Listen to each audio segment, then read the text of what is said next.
苏花公路和平村有一个河前步道，因为地点较远山边，这步道久长来拢是用较简单、较料小的自来水管线。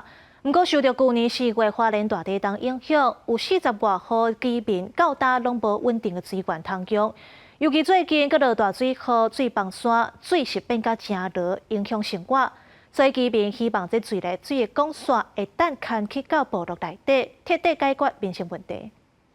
这是花莲秀林乡和平村河人部落，差不多40多户的居民本来拢是使用简单的自来水管线，不过伫4月初3地震了后，山顶的水源不是定断去，都是落雨了后真热，根本无人敢用。那个水好像泥巴水一样啊！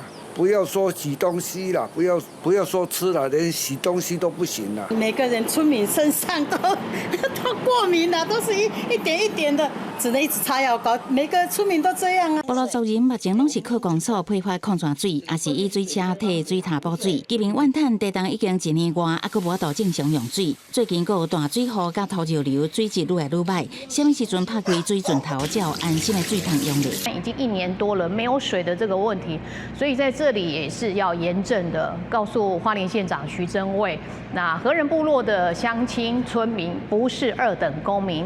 县政府表示，和人部落已经伫4月17召开部落会议决议，希望自来水管会当延长到部落，通解决这个问题。目前伫甲台水公司公所评估可行性，初步规划为和平部落延长到和人部落，不过路线也无法度确定。里面有一个路线是那个铁路公司。是不是要经过旧的山洞拉过去？那我们现在正在评估当中。另外，延长管线也有可能经过苏花界的隧道，也是旧的苏花公路。不过，因为敢若会当架设明管，所以真有可能拄到大水雨，也是土石流，也是会有断线的问题。互自来讲延管的可能性充满无确定。公司新闻采访报道。